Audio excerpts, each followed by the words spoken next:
آپ کا جو سورس آف انکم ہے مفتی صاحب وہ خدمت ہی ہے؟ ایک فگر اس لیے نہیں بتا سکتے کہ مثلا اب ربیع الاول شریف ہے، اس میں ہم پورے 30 دن ہیں، 2-3 جلسے ہوتے ہیں، اس حوالے سے اس کی خدمت بہت زیادہ ہے۔ میرا بڑا سادہ سا سوال ہے، آج بھی مدارس چندے اور خیرات پہ چل رہے ہیں، کوئی وائبل اکنامک فائنینشیل ماڈل کیوں تشکیل نہیں دے سکے مدارس؟ یہ جو آپ کے چیریٹی ہاسپٹل چل رہے ہیں، انہوں نے کتنا فائنینشیل یہ چیزیں آگے بنائی ہوئی ہیں، وہ بھی تو سالانہ جناب والا دکان لگا کے اسٹال لگا کے بیٹھ جاتے ہیں، زکوٰۃ دو۔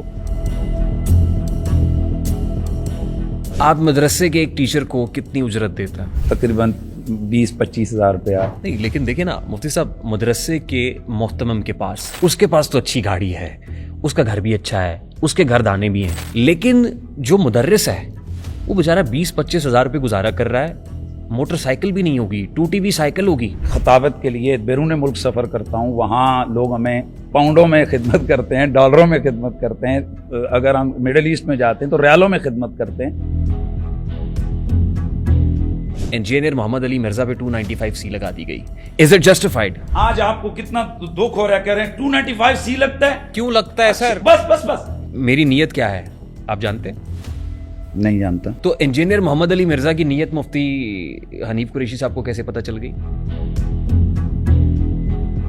ایک آدمی یہ کہے کہ انبیاء جو ہے نا استغفر اللہ معاذ اللہ وہ اپنا پیشاب روکنے پہ قادر نہیں ہے، وہ یہ کہے کہ صحابہ جو ہے نا وہ لونڈے لپاڑے ہیں، وہ یہ کہے آن دا ریکارڈ کہ ابو حنیفہ کتا ہے۔ آپ ایسا نہ کریں، جتنی بار آپ نے کہہ دیا مجھے اچھا نہیں لگ رہا ہے۔ یہ مرزا نے کہا ہے، عمر بن العاص سے متعلق کیا کہا آپ نے غلطی؟ جی میرے سبقت لسانی ہوئی۔ مرزا صاحب کو مہلت کیوں نہیں دیتے؟ کوئی چیزیں ایسی ہیں کہ جو پوچھنے کی ہیں اور کوئی چیزیں ہیں کہ ان کا رزلٹ خود سامنے ہے۔ جب وہ کہہ رہے ہیں کہ میرے نبی سا ہے ہی کوئی نہیں، تو میں کیسے اس انجینئر محمد علی مرزا کو گستاخ رسول معاذ اللہ کہہ دوں کہ اس نے کو بلاسفیمی کی ہے؟ ہم اگر FIR کروائیں پھر بھی ہمارے خلاف ریان طارق اور باقی جناب والا میڈیا والے لوگ میں نہیں کہہ رہا کہتے ہیں کہ یہ کیوں ہو گیا۔ میں نہیں کہہ رہا، آپ کے اپنے لوگ کہہ رہے ہیں، مفتیان کرام کہہ رہے ہیں کہ 295C متشدد مولویوں نے استعمال کیا اس ملک کے اندر۔ آپ پہ الزام ہے ممتاز قادری کو آپ نے اکسایا، کس طرح؟ میں نے تقریر کی ہے، ایکٹ ان کا خود اپنا تھا۔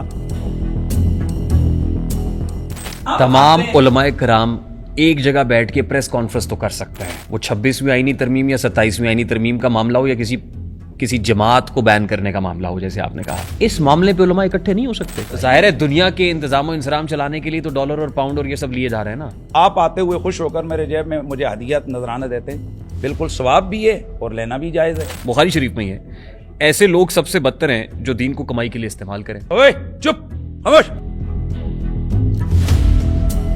کون سا ایسا کام ہمارے علماء نے کیا ہے جو آج پوری اقوام عالم کے اندر گنا جاتا ہے کہ ریکارڈ کے اندر کتابوں میں لکھا جا رہا ہے، ہمارے علماء کو پڑھایا جا رہا ہے؟ کس جگہ پہ ایسا؟ او بھائی یہ سوال آپ آرمی والوں کو کیوں نہیں کرتے ہیں کہ آپ کے PMA کاکول سے مفتی کیوں نہیں پیدا ہو رہے ہیں؟ ہم ابھی حلال اور حرام میں سے نکل ہی نہیں پائے، ہم فتوے جاری کرنے میں سے نکل ہی نہیں پائے۔ وہ فلسفی اور منطق ہم نے سیکھنا شروع کی، لیکن جب وہ سائنس کا دور آیا تو ہم پیچھے رہ گئے۔ مدارس تو بنے ہی کس کے لیے تھے کہ وہ دینی ضرورت پوری کریں۔ مسجد کے اندر ایک بچہ جاتا ہے، اس نے سرخ رنگ کی خدا نہ خواستہ پتلون پہن لی ہے، اس کو ایسی جھڑک پڑتی ہے کہ وہ دوبارہ مسجد میں جاتا نہیں ہے۔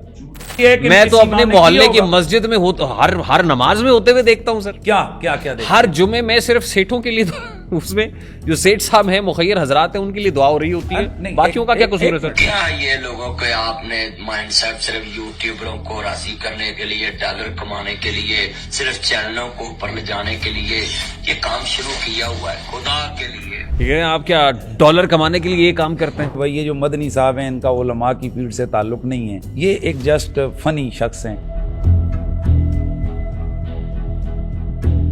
دیکھیے وفاق المدارس ایک رپورٹ جاری کرتا ہے اور اس کے مطابق بتاتا ہے کہ جی ہم نے ایک ریکارڈ قائم کر دیا کہ ہم نے ایک سال میں 10 لاکھ حفاظ کرام پروڈیوس کیے ہیں۔ اس کے بعد وہ کہتے ہیں کہ کون عاشق خدا کی ذات کا ہے، سارا چکر معاشیات کا ہے۔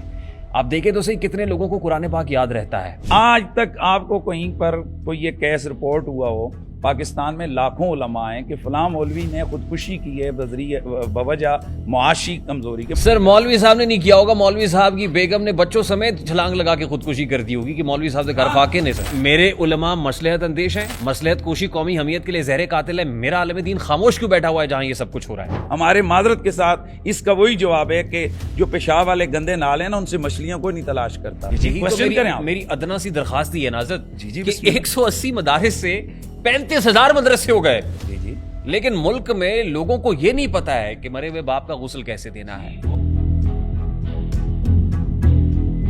میں ریحان طارق کے گھر جا کر اس کو جناب رسی سے باندھ کے کھینچ کے لا کے کہوں کہ آپ کو غسل دینے کا طریقہ آپ یہ بات بڑے تیقن سے اس لیے کر سکتے ہیں کہ آپ کو خدمت پاؤنڈوں میں, یوروز میں, ڈالرز میں, درہموں میں ہوتی ہے. کیا آپ سے سوال نہیں ہوگا یہ؟ کیا ہمارے علماء کرام پہ رسپانسبلٹی نہیں ہے کہ یہ بات آپ نے وہاں تک پہنچائی کیوں نہیں؟ سر او بھائی جان, اگر مریم نواز یہ دینے لگی ہے نا تو اپنے والد صاحب کے ایسڈز میں سے نہیں دینے لگی. ہمارے ہاں تو ہم اس مسئلے سے نہیں نکل پا رہے کہ اگر کوئی اور مسلک کا آدمی ہماری مسجد میں آگے نماز پڑھ گیا تو ہم نے پوری مسجد کو جب تک غسل نہیں دینا ہے تب تک نماز نہیں ہونی. دوسرے فقہ کا اگر امام آئے گا تو وہ اس طرح سے میرے فقہ کی جزیات کو نہیں پہنچا سکتا. یہ ایک انڈرسٹوڈ سی بات ہے. منفعت ایک ہے اس قوم کی, نقصان بھی ایک. حرم پاک بھی, اللہ بھی, قرآن بھی ایک. کچھ بڑی بات ہی ہوتے جو مسلمان بھی ایک. فرقہ بندی ہے کہیں اور کہیں ذاتیں ہیں. کیا زمانے میں پنپنے کی یہی باتیں ہیں.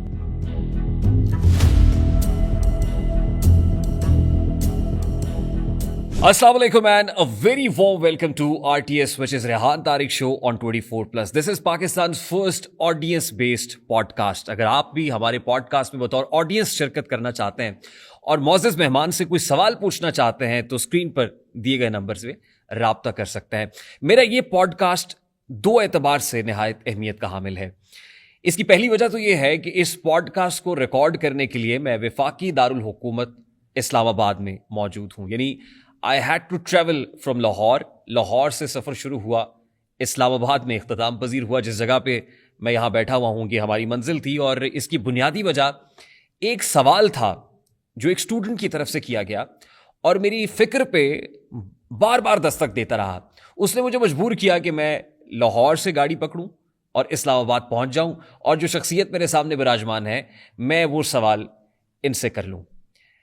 دوسری امپورٹنٹ چیز ظاہر ہے اس پوڈ کاسٹ کی شخصیت ہے جن کے ساتھ میں موجود ہوں.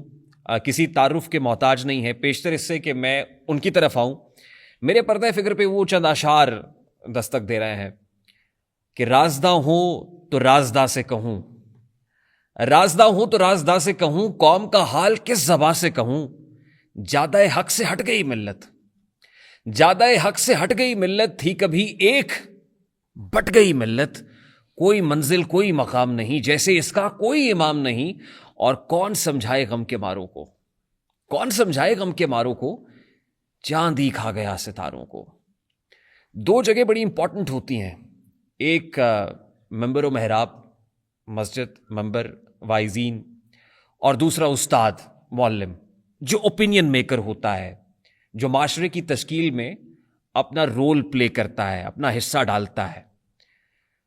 مسجد و ممبر و محراب سے کیا آواز ہو رہا ہے, کیا بات جا رہی ہے, کہاں تک جا رہی ہے, کس انداز میں پہنچ رہی ہے, اس کو نو گو ایریا نہیں بنانا چاہیے, اس پہ بات کرنی چاہیے.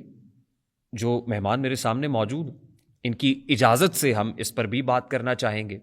وہ سوال جو ایک شخص نے مجھ سے پوچھا, ایک اسٹوڈنٹ نے پوچھا, وہ ایک جامعہ سے فارغ التحصیل تھے, انہوں نے کہا یہ سوال ضرور کیجیے گا.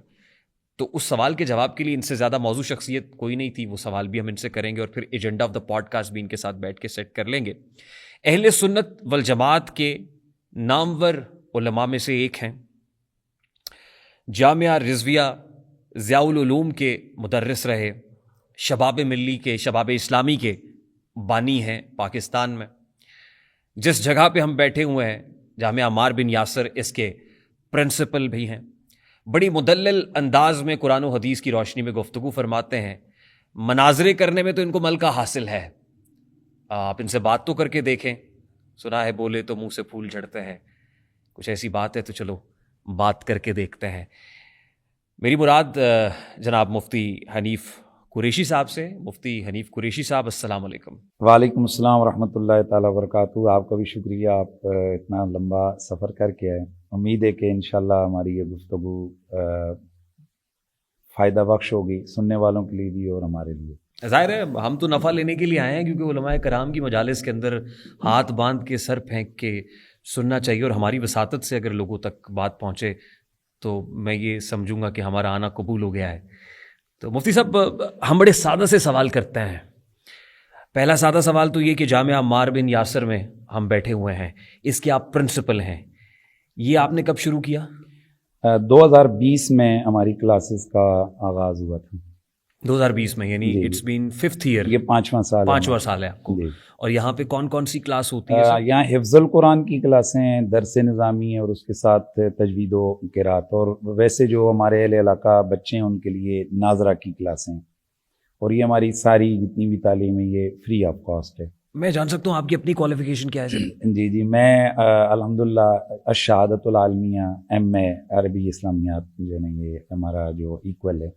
تو اس کے ساتھ ساتھ الحمدللہ جس کو کہتے ہیں کہ دارالافتاء کے حوالے سے جو اسٹڈی ضروری ہوتی ہے وہ بھی ساتھ ہے. پھر علاوہ نہیں، ویسے شوقیہ طور پر عربی فاضل کیا تھا. مولوی فاضل پہلے ہوتا تھا، یہ 2000 سے پہلے یہ کورس ہوتا تھا، وہ کیا تھا.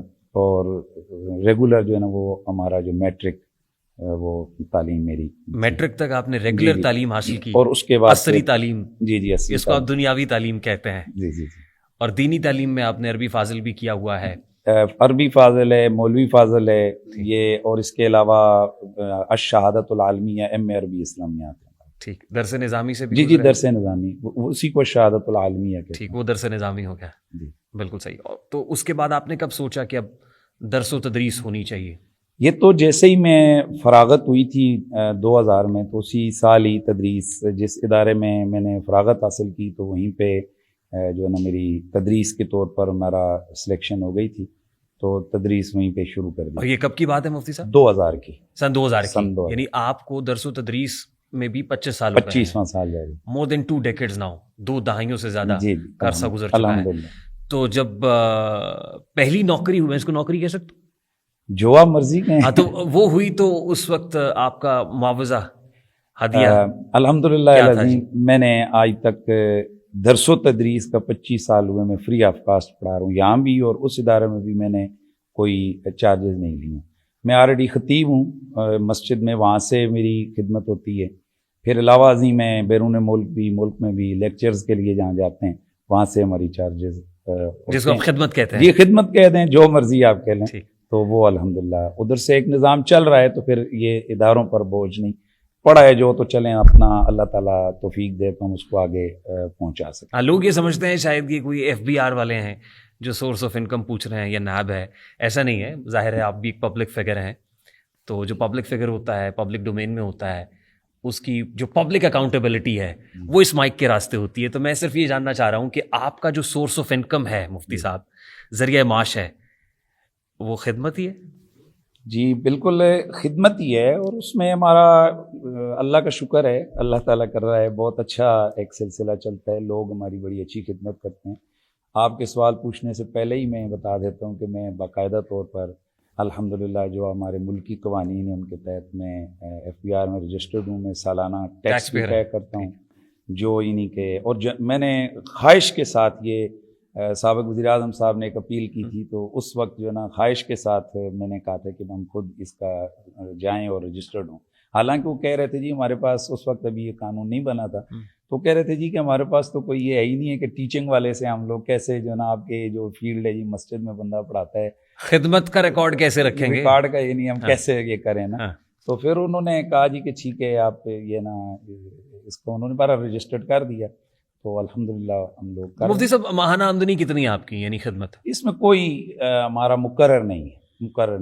آن ایوریج مطلب یہ کہ اللہ تعالیٰ جو ہماری ضرورت ہوتی ہے، الحمدللہ جو غریب بچے ہیں ان کے لیے کفالت بھی کرتا ہوں، باقی بھی کچھ جو غریب سادات فیملی ہیں ان کے حوالے سے بھی ہوتا ہے. 10 لاکھ 15 لاکھ 20 دیکھیں لاکھ کوئی بھی نہیں, یہ اللہ تعالیٰ, میں اس چیز کا یقین رکھتا ہوں کہ ہمیں جتنی ضرورت ہوتی ہے اللہ تعالیٰ اس سے زیادہ ہمیں عطا فرما دیتا ہے, لیکن اللہ کا فضل ہے جتنا نہیں وہ تو واپس. ظاہر ہے یہاں بیٹھے ہوئے سب کہہ رہے ہوں گے اور دعا بھی کریں گے کہ اللہ تعالیٰ ضرورت سے زیادہ عطا کرتے ہیں. جب ضرورت سے زیادہ ہوتا ہے تو پھر تو لگژریس لائف ہوتی ہے. دیکھیں کوئی ایک اس کا نہیں ہے, مطلب بعض مہینے ہوتے ہیں جس طرح ربیع الاول شریف ہے, محرم شریف ہے, رمضان شریف ہے, اس میں سیزنل زیادہ یعنی کہ ہمارا پروگرام زیادہ ہوتے ہیں, اس میں لوگ خدمت بھی زیادہ کرتے ہیں.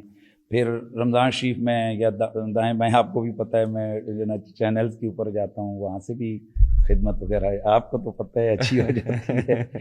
تو اللہ کا تو میں اس لیے تو پوچھ رہا ہوں کہ 20 30 40 50 لاکھ 60 نہیں, لاکھ اس طرح نہیں ہے. ماہانہ کوئی ہمارا وہ ایک ایسا نہیں ہے, بعض مہینے میں اتنا کم ہوں گے, اگلے مہینے میں اللہ تعالیٰ اس کی جو ہے نا ضرورت پوری کر دیتا ہے. تو وہ جو چیز بھی آتی ہے الحمدللہ ہمارا کسی سے ڈکا چھپا نہیں, یا ہمارا یہ نہیں ہے کہ جی ہمیں کوئی, اللہ کا شکر ہے جو ہمیں جو چیز ہم سے کوئی پوچھے گا ہم اس کو کھل کے بتا سکتے ہیں. کوئی مثلاً ایسا نہیں ہے کہ جناب ہمارا کوئی ایسا سلسلہ ہو جی کہ جی یہ اس کو ہم چھپا کے رکھیں. تو ایک فگر اس لیے نہیں بتا سکتے کہ مثلا اب ربیع الاول شریف ہے, اس میں ہم پورے 30 دن ہیں, 2 3 جلسے ہوتے ہیں, اس حوالے سے اس کی خدمت بہت زیادہ ہے. رمضان شریف ہے, اس میں پروگرامز وغیرہ دائیں بائیں یہ زیادہ ہے. بعض مہینے اس میں نہیں ہوتے ہیں تو اس میں اتنی کم ہو جاتی ہے. پھر اللہ کرتا ہے یہ جو ماہانہ آپس میں یعنی پورا ہو جاتا ہے سلسلہ. گاڑی بڑی کون سی رکھی ہوئی آپ نے؟ میرے پاس چائنا کی وہ گاڑی ہے, ٹیگو. اچھا اچھی ہے جی الحمدللہ. چائنا اچھی چیزیں بھی بناتا ہے. جی الحمدللہ اچھی چیزیں بناتے ہیں. سیکیورٹی کتنی ہے آپ کے پاس؟ میرے پاس ضرورت کے تحت کبھی کبھی جہاں اگر کوئی ایسا ضرورت محسوس کریں تو پھر ہم وہ کمپنی ہیں سیکیورٹی گارڈ وغیرہ ان کو لے جاتے ہیں. باقی اس طرح مستقل ادارے کی سیکیورٹی جو ہے وہ تو ہے, لیکن اس طرح مجھے سرکاری طور پر کافی عرصہ میرے ساتھ مجھے دیے رہے گورنمنٹ کی طرف سے. پھر بعد میں وہ جو سپریم کورٹ کا کوئی آیا تھا آرڈر تو اس کی وجہ سے انہوں نے لے لیے تھے.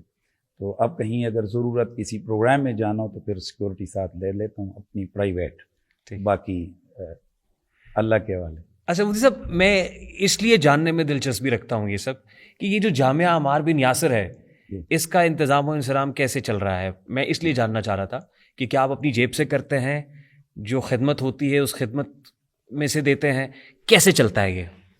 دیکھیں بنیادی طور پر صرف یہی جامعہ نہیں, یہی جو مدارس ہیں ان کے مخالفین کو چیزیں چبھ رہی ہیں کہ یار ہم جتنا مرضی ہم ان کے اوپر سختی کر رہے ہیں لیکن یہ مدرسے بند کیوں نہیں ہو رہے. اس کی وجہ بنیادی طور پر یہ ہے کہ مدارس دینیہ جو نبوی مشن ہے اس کی تکمیل گاہیں ہیں, کیونکہ اللہ کے نبی کے جو مشن قرآن بیان کر رہا ہے وہ 3 چیزیں ہیں: تلاوت کلام الہی, تعلیم کتاب و حکمت اور تزکیہ نفس. اور آپ سمجھ سکتے ہیں کہ یہاں مدارس میں صبح سے لے کر جب سارے سوئے ہوتے ہیں, یہاں 4:30 بجے کلاس شروع ہو جاتی ہے قرآن کی, اور شام کو آپ یہ بھی یہاں بیٹھے ہوئے ہیں 9:30 9:30 بجے تک مستقل قرآن پڑھا جائے گا. پھر یہیں پہ قرآن و حدیث کی تعلیم, یہی ایک سلسلہ ہے. تو اللہ تعالیٰ یہ نظام مدارس کا, آپ یوں ہم سے کہیں نا کہ آپ کے اگلے مہینے کے لیے آپ کے پاس کیا ہے, تو شاید کچھ بھی نہ ہو, لیکن ایسا کبھی نہیں ہوا کہ ہمارے بچے بھوکے سوئے ہوں, یا جس دن ہمارا ایک مینیو کے اوپر کھانا پکتا ہے, پورا ایک شیڈول ہے, فلاں دن یہ پکے گا فلاں دن وہ پکے گا, ایسا بھی نہیں ہوا کہ کبھی ہمارا مینیو جو ہے نا وہ ڈسٹرب ہوا. یہ اللہ تبارک و تعالیٰ قرآن میں اللہ فرماتے ہیں مَن یتق اللہ یجعل لہ مخرجا, تو وَیرزقہ من حیث لا یحتسب, اللہ وہاں سے دیتا ہے جہاں سے کسی کا گمان بھی نہیں. میں نے انجینئر صاحب سے پوچھا تھا, انہوں نے کہا تھا کہ صبح تکیہ اٹھاتا ہوں اور نیچے سے پیسے نکل آتے ہیں. تو آپ کے ہاں بھی کچھ ایسا ہی ہے کہ تکیہ اٹھاتے ہیں؟ ایسا نہیں ہے ہمارے. آپ یہاں اگر ایک دفعہ نا ایک خاص ادارے کی طرف سے یہ بھی تھا جی کہ آپ لوگ کیا کرتے ہیں, کیسے, ہمیں سمجھ نہیں آ رہی ہے کیسے. میں نے کہا جی آپ کو 3 دن میرے ساتھ رہنا پڑے گا, اور پھر وہ باقاعدہ وہ رہے میرے ساتھ. تو آخر میں انہوں نے کہا یار اب سمجھ آ گئی کہ آپ لوگ کہاں سے آتا ہے. تو اصل بات یہ ہے کہ ایک یہی مدرسہ نہیں ہے, جو پاکستان کے جتنے بھی مدارس ہیں ان کا یہی سلسلہ ہے. میری طرف سے بھی اس ادارے میں الحمدللہ کنٹریبیوشن ہوتا ہے جو ضرورت ہوتی ہے. پھر ہمارے دوست, آپ آئیں نا, آپ اوپر جا کر بیٹھ کے دیکھیں گے کلاس پڑھ رہی 100 بچہ پڑھ رہے, آپ کا دل کرے گا یار یہ غریب بچے یہاں گھروں سے آئے ہوئے ہیں, یار آج کا میں ان کا کھانا نہ کر دوں. ہم کہیں جی کر دیں, آپ خود دے کے جائیں گے. تو اس لیے یہ کم از کم ہمارے لیے مسئلہ نہیں ہے, کیونکہ یہ اللہ کے دین کے مہمان ہیں. یعنی مفتی صاحب آپ یہ کہہ رہے ہیں کہ یہ مدارس آپ ہی کا نہیں, اور بھی مدارس چندے اور خیرات پہ چلتے ہیں؟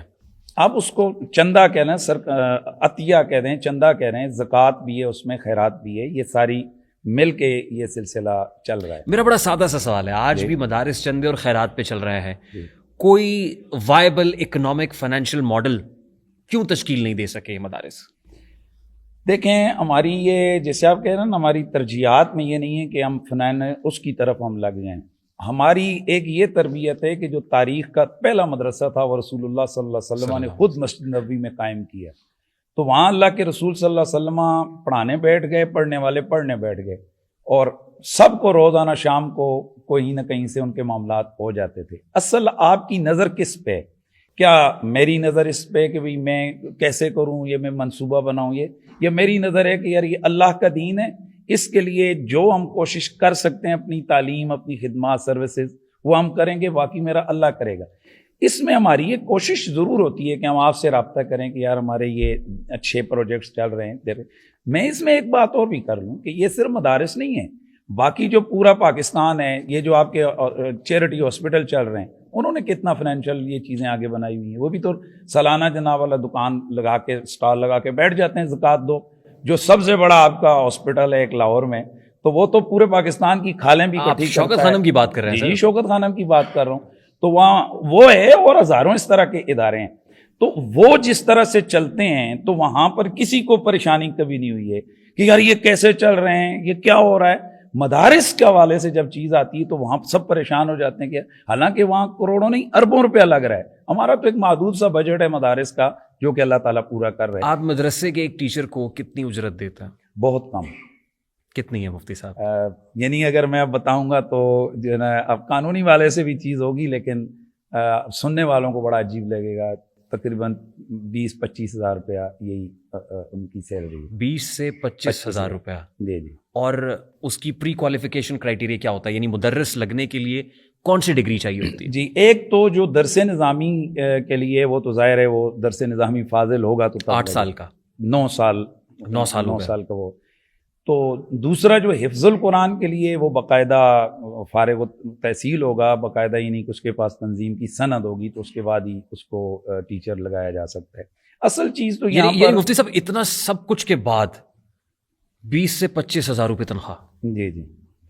یہ آپ یوں سمجھ لیجیے. میں ایک سوال پوچھتا ہوتا ہوں، بعض اوقات میری وہ اصطلاح دیکھنے اور سننے والوں کو بری بھی لگتی ہے. میں کہتا ہوں از اٹ جسٹیفائڈ؟ ہاں، اصل پرابلم یہ ہے ریحان بھائی کہ ہمارے یہاں یہی 2 چیزوں میں لوگ بہت کنفیوز ہیں. جب مدارس کے معاملات ہوتے ہیں وہ کہتے ہیں کہ یار یہ بچہ کھائے گا کہاں سے اگر ہم اس کو مدرسے میں ڈال دیں گے. اور بعد میں سب سے زیادہ رولا یہی ہے کہ یار کھا کھا کے پھٹ گئے نے مولوی. ٹھیک ہے، اصل میں نے آپ کے سامنے قرآن مجید کی آیت پہلے پڑھ دی ہے کہ وَمَن يَتَّقِ اللَّهَ يَجْعَلْ لَهُ مخرجا. نہیں مفتی صاحب دیکھیں، ٹھیک ہے، ایک تو ہوتا ہے نا وہ کھائے گا کہاں سے، ایک یہ ہوتا ہے بہت سے بچے جو آپ کے پاس آتے ہیں ان کے گھروں میں معاملات یہ ہوتے ہیں کہ چلو مدرسے جا لے گا تو کھا بھی لے گا تو پڑھ بھی لے گا. صحیح ہے. یعنی فائنینشلی بہت اسٹرانگ گھروں کے بچے نہیں ہوتے مدارس کے اندر. وہ نہ تو دینی تعلیم دے سکتے ہیں، دنیاوی تعلیم دے سکتے ہیں، نہ ہی ان کو کھلا سکتے ہیں، وہ مدرسے بھیج دیتے ہیں. صحیح ہو گیا. یہ آپ کے لیے اور پورے ملک کے لیے یہ بات تو پھر قابل فخر ہے کہ مدارس ان کو کھلاتے بھی ہیں، پلاتے بھی ہیں اور اچھا پڑھاتے بھی ہیں. دوسرا یہ میں بھی ذہن سے نکال دوں کہ یہ جو بعض لوگوں کے ذہن میں ہے کہ جی یہاں بڑے گھروں کے بچے نہیں پڑھتے ہیں، اگر اوپر ذرا انٹرویو لیں، اچھی فیملیوں کے بچے بھی سویرے یہاں گاڑیاں ان کو چھوڑ کے جاتی ہیں اور شام کو اٹھا کر لے جاتی ہیں. ایسا نہیں ہے. دین کا یہ اصل نصیب اور حصہ ہے کہ آپ کے نصیب میں کیا آ رہا ہے، دوسرے کے نصیب میں کیا آ رہا ہے. آپ اگر انجینئرنگ کر رہے ہیں تو وہ آپ کا نصیب ہے، دوسرا ڈاکٹر بن رہا ہے اس کا نصیب ہے، اور تیسرا قرآن کا عالم اور قاری بن رہا ہے یہ اس کا نصیب ہے. نہیں لیکن دیکھیں نا مفتی صاحب، مدرسے کے محتمم کے پاس، میں بالخصوص بات نہیں کر رہا، بالعموم بات کر رہا ہوں، جی صحیح، اس کے پاس تو اچھی گاڑی ہے، اس کا گھر بھی اچھا ہے، اس کے گھر دانے بھی ہیں، صحیح. لیکن جو مدرس ہے وہ بیچارہ 20-25 ہزار روپے گزارا کر رہا ہے. موٹر سائیکل بھی نہیں ہوگی، ٹوٹی بھی سائیکل ہوگی، وہ بھی پنکچر ہو جائے گی تو پرابلم میں ہوگا کہ پنکچر لوانا کتوں ہے. دیکھیں یہ بھی ایک غلط جو ہے نا رائے جا رہی ہے لوگوں کے ذہن میں جی کہ جو مدرسے کا محتمم ہوگا تو اس کے پاس سارا کچھ ہوگا، فلاں کچھ ہوگا. یہ ایسا نہیں ہے. سارے محتمم حنیف قریشی نہیں ہیں. میری ایک انکم کا الگ سے ذریعہ ہے کہ میں خطابت کے لیے بیرون ملک سفر کرتا ہوں، وہاں لوگ ہمیں